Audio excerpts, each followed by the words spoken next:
வணக்கம்.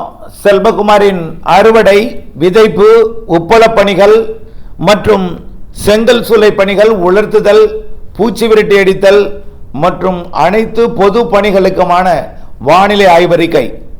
அதிகாரப்பூர்வ வானிலை அறிக்கைக்கு இந்திய வானிலை ஆராய்ச்சித்துறை அறிக்கையை பார்க்கவும். 2026 ஜனவரி 20 செவ்வாய்க்கிழமை அதிகாலை நிலவர ஆய்வறிக்கை.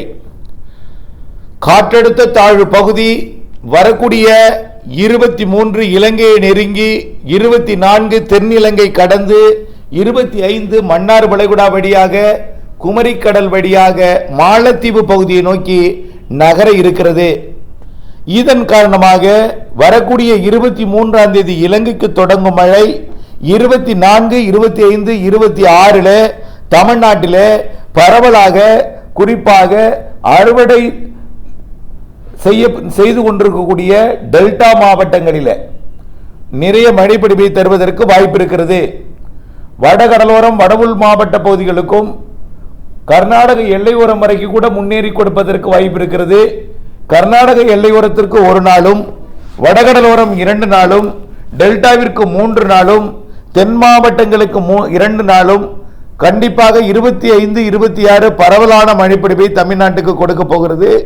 டெல்டா மாவட்டங்கள் வடகடலோரத்திற்கு 24, 25, வடகடலோரத்துக்கு 24, 25, டெல்டா மாவட்டங்களுக்கு 24, 25, 26, அனைத்து மாவட்டங்களுக்கும் 24, 25, 26, 25, 26 பரவலான மழைப்பொழிவு கொடுக்க போகிறது.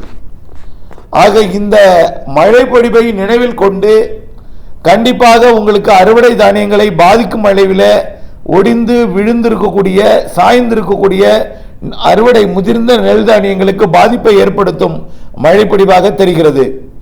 வரக்கூடிய 23ஆம் தேதிக்குள் முதிர்ந்த நெல் தானியங்களை அறுவடை செய்து அறுவடை தானியங்களை பாதுகாத்திடுக.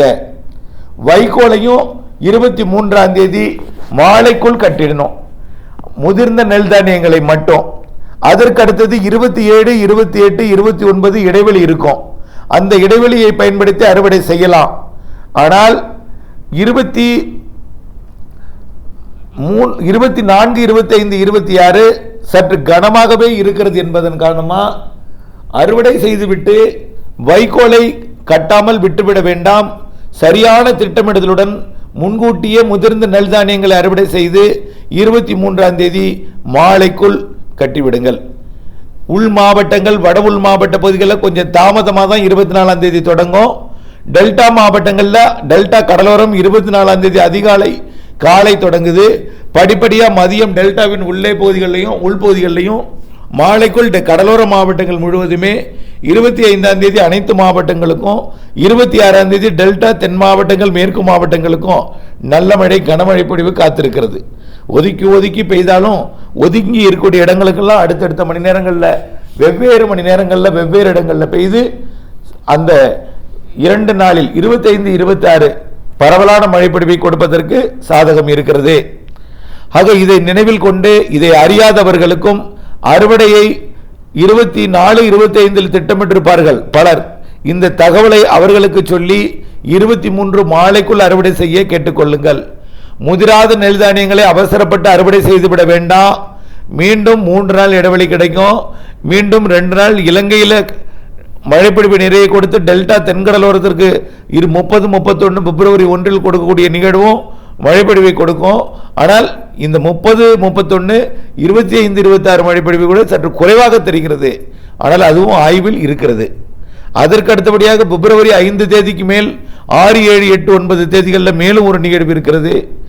ஒவ்வொரு இடைவெளியையும் அறுவடைக்கு திட்டமிட்டு நீங்கள் செயல்படுத்தி, அதாவது திட்டமிட்ட ஒரு மேலாண்மை செய்து அறுவடை தானியங்களை மீட்டெடுக்க அன்போடு கேட்டுக்கொள்கிறேன். விதைப்பை பொறுத்த வரைக்கும் உளுந்து, எள் மற்றும் நிலக்கடலை விதைப்பு தற்பொழுது அனைத்து விவசாயிகளும் மேற்கொண்டிருக்கிறார்கள்.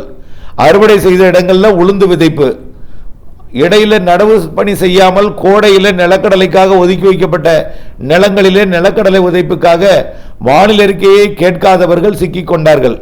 10 நாள் இடைவெளி கிடைத்த பொழுது அறுவடை செய்த நிலக்கடலை விதைப்பு செய்தவர்கள் எல்லாம் தற்பொழுது நிலக்கடலை முளைத்து களை கொத்தி கொண்டிருக்கிறார்கள். அதாவது பூ பூக்கும் தருவாய்க்கே வந்துவிட்டது. ஆனால் அந்த வாய்ப்பை நழுவ விட்டவர்கள் அடுத்தடுத்த மழையில் சிக்கி 10 நாள் இடைவெளி கிடைக்காமல் 4 நாள் 3 நாள் 5 நாள் என்ற இடைவெளியில் சிக்கி கொண்டிருப்பதை அறிய முடிகிறது.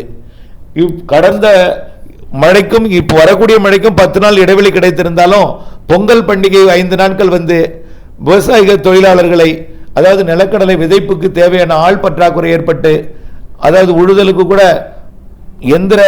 எந்திர ஓட்டுநர்கள் கூட கிடைக்காமல், அறுவடை எந்திர ஓட்டுநர்கள் கிடைக்காமல் சற்று அனைத்து விவசாய பணிகளுமே இப்பண்டிகையினால் பாதிப்படைந்தது. இப்பொழுது கிடைக்கக்கூடிய இந்த வாய்ப்பை பயன்படுத்தி அறுவடை மட்டுமே செய்ய முடியும். விதைப்பு செய்வதை பொறுத்த வரைக்கும் 24ஆம் தேதி மழை வரும் கண்டிப்பாக. இன்றைக்கு தேதி 20, இடையில 21, 22, 23 ஆகிய 3 நாட்கள் மட்டுமே இருக்கிறது. நிலக்கடலை விதைப்பு முளைத்தலுக்கு 3 நாள் போதாது என்பது உங்களுக்கு எல்லாம் தெரியும். ஆகிய உங்கள் முடிவுக்கு விட்டு விடுகிறேன். உங்கள் திட்டமிடுதல், ஏன்னா அதுக்கு அடுத்ததும் மழை இருக்கு 30, 31. ஆனால் பெரிதா இல்லைன்னா கூட மேட்டு நிலங்களுக்கு பாதிப்பு இருக்காது. பள்ளமா இருந்தா ஈரம் அதிகமாக இருக்கும். இப்ப பெய்கிற மழை ஈரமாக இருக்கும். அப்புறம் ஈரம் காய்ந்து உழுது நிலக்கடலை விதைப்பதற்கு மேலும் 1 வாரம் பிடிக்கும். அதுக்குள்ள அடுத்த மழை வந்துடும். அப்புறம் அதுக்கு முளைப்பு 7 நாள் கிடைக்க மாட்டேங்குது. இப்படியே போயிட்டு இருக்கு. ஆகையின் காரணமா உங்களுடைய முடிவுக்கு விட்டு விடுகிறேன். உங்களுடைய வானிலை அறிந்து திட்டமிட்டுக் கொள்ளுங்கள். அதே போல வரக்கூடிய 24, 25, 26 மழை சற்று கனமாகவே இருக்கும் என்பதனால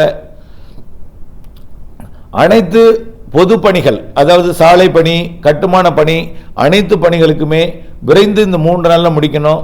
மீண்டும் 2 நாள் காய்ந்து மீண்டும் அடுத்த மழை பொழிவும் வந்துடும். இப்படி பிப்ரவரியிலையும் மழை இருக்கு, மார்ச், ஏப்ரல், மேலையும் மழை இருக்கு. இந்த ஆண்டு கோடையில் வெயில் இருந்தாலும் பெரிய அளவிலே அனலுக்கு வாய்ப்பில்லை என்றுதான் தெரிகிறது. இடையிடையே கிழக்கு காற்று வரும், மழைப்பொழிவு இருக்கு, தாழ்வு சுழற்சிகள்லாம் இருக்கு இந்த ஆண்டு கோடையில் என்பதையும் தெரியப்படுத்த விரும்புகிறேன். இது தொடர்பான விரிவான அறிக்கை விவசாயிகளுக்காக வழங்க கடமைப்பட்டிருக்கிறேன். விரைவிலே துல்லியமாக வழங்குவதற்காக தயாரிப்பு செய்து கொண்டிருக்கிறேன் என்பதையும் தெரியப்படுத்த விரும்புகிறேன். அதே போல வரக்கூடிய நாட்களில் இடைவெளி இருக்கும், அதே போல மழைப்பொழிவும் இருக்கும். இடைவெளியை துல்லியமாக அறிந்து வானிலையை முழுமையாக கேட்டு புரிந்து உணர்ந்து திட்டமிட்ட பணி செய்து லாபம் அடைந்திட அன்போடு கேட்டுக்கொள்கிறேன். அறுவடை செய்த தானியங்களை விற்பனைக்காக வைக்கும் இடத்துல தாழ்வான பகுதிகளா மேடான பகுதியா, சாரல் அடிக்குமா, மூடி பாதுகாத்தல், நன்றாக மூடி பாதுகாத்தல் அவசியம். காரணம் 25, 26 அதாவது விற்பனைக்கு கூட திறக்க முடியாத அளவுக்கு கூட 1 நாள் மழை இருக்கும். அது 25ஆக எதிர்பார்க்கிறேன்.